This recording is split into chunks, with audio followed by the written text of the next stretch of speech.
Bonsoir à tous et bienvenue à ce flash d'information dans la une de l'actualité nationale. Dans le cadre de la consolidation des relations d'amitié et de coopération entre la Côte d'Ivoire et le Rwanda, le vice-président Tiemo Komeïle Kone, représentant le président de la République, son Excellence M. Alassane Ouattara, a pris part le dimanche 11 août 2024 à Kigali à l'investiture du président de la République du Rwanda. Paul Kagame a prêté serment devant le président de la Cour suprême, s'engageant à préserver la paix et la souveraineté nationale et à consolider l'unité nationale. Ensuite, le ministère de l'enseignement technique, de la formation professionnelle et de l'apprentissage, Nguessan Kofi, a réceptionné au lycée technique d'Abidjan Cocody une unité mobile de formation UMF dédiée aux métiers de l'industrie, acquise grâce à un projet de l'UNICEF financé par l'Agence coréenne pour la coopération internationale. Cette UMF, la première acquise par le ministère, est une salle de classe mobile de formation professionnelle et technique qui se présente sous forme de fourgonnette. La fourgonnette dispose d'un espace permettant le transport de l'ensemble du matériel pédagogique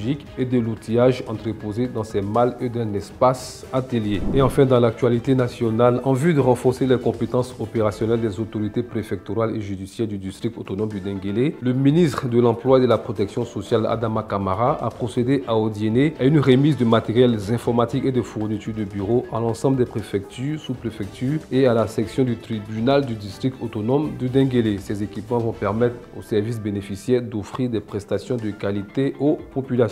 Et l'actualité sur le continent nous conduit au Burkina Faso. Beaucoup accusent le régime d'Ibrahim Traoré de punir certaines figures en les envoyant au front. Après donc des acteurs de la société civile, des politiques et des journalistes, c'est désormais au tour du corps judiciaire. Au moins 5 magistrats ont reçu un ordre de réquisition pour servir l'armée au front contre les groupes armés, a pu confirmer la radio France Internationale RFI mardi 13 août. Parmi ceux-ci, Abdul Gafarou Nakro, substitut du procureur à Bobo Dioulasso. Et dans l'actualité internationale, l'Ukraine a revendiqué lundi le contrôle de 1000 m² de territoire russe dans la région de Kursk, au nord de la frontière russo-ukrainienne, où ses forces sont toujours à l'offensive près d'une semaine après y avoir lancé une incursion armée. La Russie a promis une riposte et a lancé une trentaine de drones d'attaque contre l'Ukraine dans la nuit du lundi à mardi. Une nouvelle alerte aérienne était notamment en cours hier mardi en début de matinée sur l'ensemble du territoire ukrainien, a déclaré l'armée de l'air du pays. Et enfin, à la page sport, en 2016, il était rentré de Rio avec la médaille d'or autour du cou. Cette fois-ci, l'Ivoirien Cheikh Cissé Salah ramène le bronze des Jeux de Paris, une médaille de la confirmation encore plus importante que la première pour l'athlète de 30 ans. Le natif de Bouaké, champion du monde en titre et numéro 1 mondial, a remporté la seule médaille de l'Afrique de l'Ouest francophone samedi 10 août à Paris. Lui qui a appris le taekwondo à Koumassi, l'une des communes d'Abidjan, rentre mercredi soir à Abidjan donc pour fêter sa médaille remportée avec fierté des Jeux. Les Ivoiriens sont sortis massivement pour préserver un accueil chaleureux à Cheikh Cissé Salah. Nous sommes fiers de toi, a ainsi félicité le président de la République, le champion ivoirien.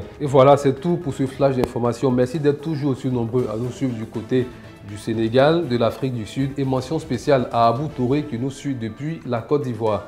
Merci de rester connecté sur Aminata 24 pour plus d'actualités.